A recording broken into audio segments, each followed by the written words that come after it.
So the irony in this article was pretty wild. In the Science Daily page, I just printed here, turning down starlight to spot new exoplanets. It says here, new coronagraph could reveal hidden planets beyond our solar system. It says here, summary, researchers have developed a new coronagraph that can make it possible to see distant exoplanets obscured by light from their parent stars. Researchers have developed a new coronagraph, an optical device that blocks out light from a bright source that can make it possible to see distant exoplanets obscured by light from their parent stars. Says here, parent stars. It's weird.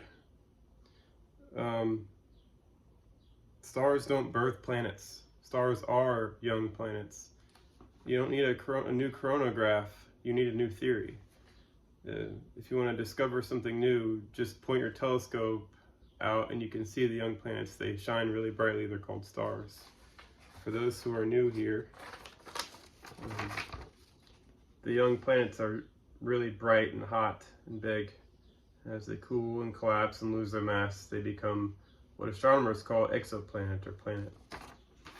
So you don't need a new coronagraph. It says here, Earth-like planets in the habitable zone.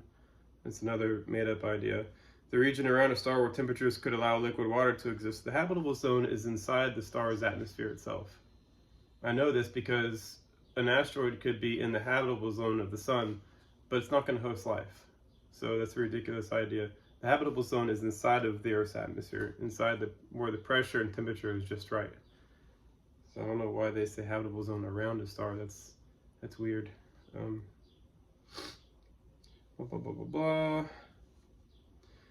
In Optica, the researchers showed that the new coronagraph can theoretically achieve the fundamental limits of exoplanet detection and localization by a set of quantum optics.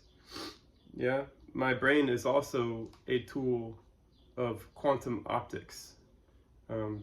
Maybe one day they're going to figure that out. It's called my eyes and my consciousness. And that's what I use to discover new exoplanets inside of various galaxies across any galaxy viewer app that you can find online. All you have to do is point your finger and go, look, a new exoplanet. It's pretty incredible. They also use it to capture images that allow them to estimate the position of artificial exoplanets with distances from their host star up to 50 times smaller than what the telescope's resolution limit would normally allow.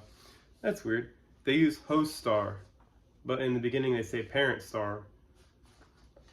I don't know, is it a parent star or is it a host star? I'd rather call it a host star, but they use parent star in the beginning as if it birthed everything that's around it, which is not correct. Anyways, I thought I'd share that with you. A little funny article here. I usually use these to gauge if astronomers really know what they're talking about yet, or if they're still like lost in the sauce. I don't know. Apparently they're still kind of clueless as to what they're standing on, but anyways, hello Celeste. Bye y'all.